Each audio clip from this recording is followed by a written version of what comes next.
สวัสดีทุกคน งานมหกรรมบุญสร้างที่แขวงสิงห์บุรี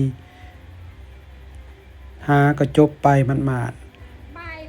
ๆแต่แอดมินเองอยากขอเอาคลิปในงานประกวดนางงามธิดาสร้างมาให้พี่น้องรับชมกันอีกครั้งหนึ่งคลิปนี้จะเป็นคลิปการตอบคำถามของน้องๆนางสาวที่ได้เข้ารอบสุดท้ายหรือว่า3 คนสุดท้ายมาให้พี่น้องรับชมกันอีกใน3 คนที่ได้เข้ารอบสุดท้ายนี่ที่ว่าความงามกินกันบ่ลงเลยพี่น้องทุกคนมีความงามแตกต่างกันเนาะแต่สิ่งสำคัญที่สุดนั่นก็คือการตอบคำถามผู้ใดจะมีความสามารถความกล้าหาญมีสติเพราะอยู่ถึงเวทีอยู่ต่อหน้าผู้ชมหลายพันคนความตื่นเต้นมันมีแน่นอนพี่น้องคลิปนี้บ่ได้เอาลงเพื่อมาวิจารณ์กันแต่อยากให้เห็นความสามารถของน้องๆนางสาวอยู่ถึงเวทีจะมีความแตกต่างกันในใดและความม่วนความมันที่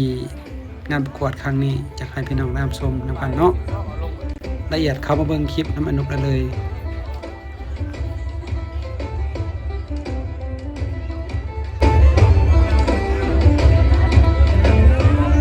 และคำถามของน้องนั่นก็คือถ้าน้องได้เป็นนางสาวงามในงานมหกรรมบุญสร้างน้องจะประพฤติตนเองต่อสังคมแนวใดขอทวนอีกครั้งหนึ่ง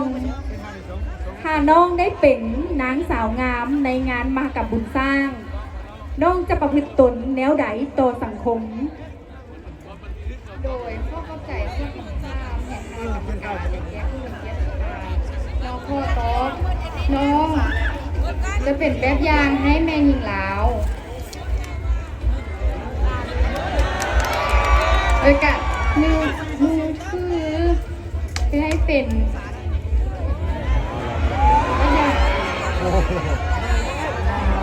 เดียงแหยิ้มหวาน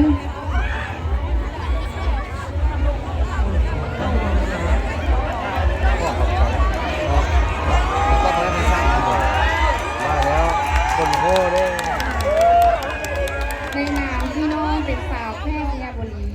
น้องขอเป็นกระบอกเสียงให้แก่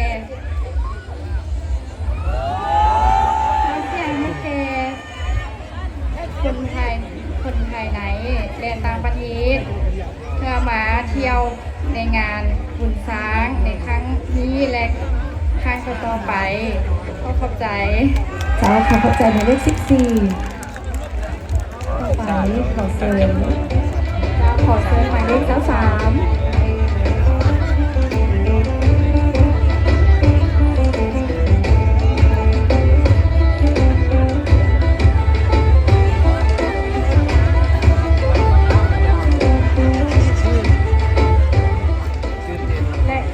ของน้องก็คือ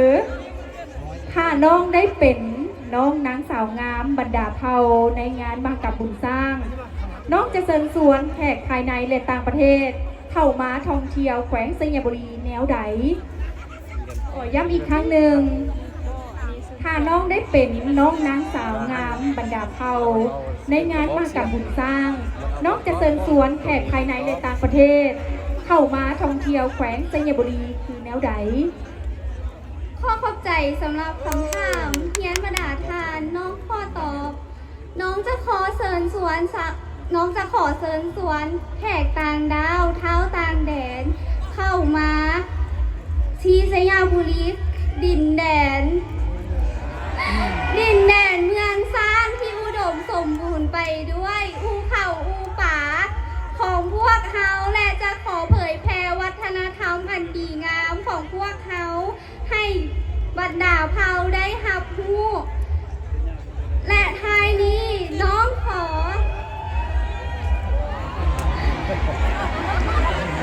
คนโง่นะ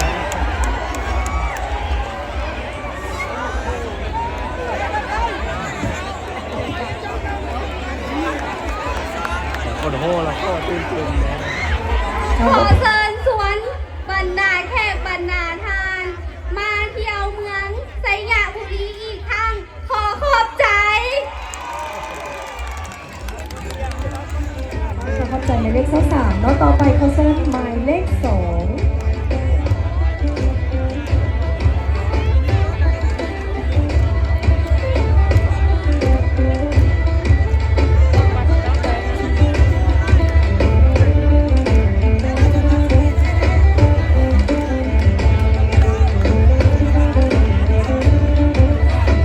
เราและคำถามของน้องนั้นก็คือ น้องมีความรู้สึกแนวใดที่ได้เข้ามาประกวดในค่ำคืนนี้ น้องมีความรู้สึกแนวใดที่ได้เข้ามาประกวดในค่ำคืนนี้ โดยขอขอบใจสำหรับคำถามเฮียงบรรดาทานน้องขอตอบน้องมีความรู้สึกภูมิใจและเป็นเกียรติอย่างยิ่งที่ได้ร่วมเข้าการประกวดในครั้งนี้ น้องจะใส่โอกาสที่น้องเป็นนางสาวธิดาสาง ถึงว่ามันจะมีความตื่นเต้นในการประกวดครั้งนี้ แต่มันก็เป็นความตื่นเต้นที่เต็มไปด้วยการเรียนรู้และประสบการณ์ใหม่ๆที่ผมจะเข้ามาสุดท้ายนี้ขอเชิญบรรดาทานเข้ามาเที่ยวงานมหกรรมบุญสร้างของเราด้วย ขอขอบใจ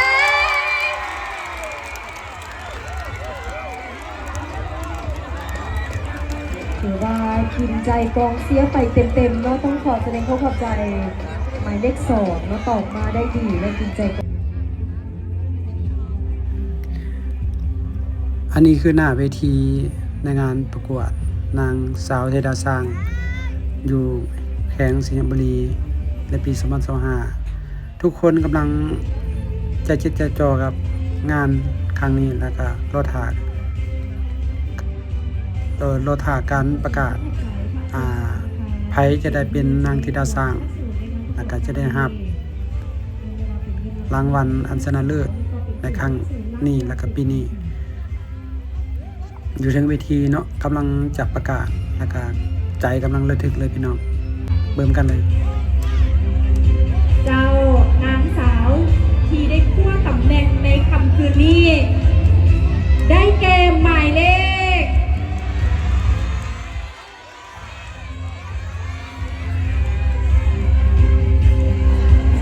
หมายเลข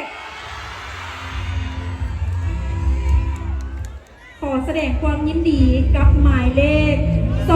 2นางแสงคำแสงพรตัวแทนของเมืองคงคาแสดงความยินดีนำด้วยและเขาจะเป็นการมอบทองอันดับ2ก่อนเนาะต้องขอแสดงความยินดีครับหมายเลข14นางพลอยไพลินสุขมงคลจีได้ สุดท้ายเราก็ได้นางสาวธิดาสร้างประจำปี2025ของแขวงสิงห์บุรีเมืองแห่งเมืองสร้าง ซึ่งเป็นนางงามหมายเลข2นางคำแสงแสงทรซึ่งเป็นลูกหลานของชาวเมืองหงสาในครั้งนี้งามบ่พี่น้องเบิ่งแล้วสุดงามเลย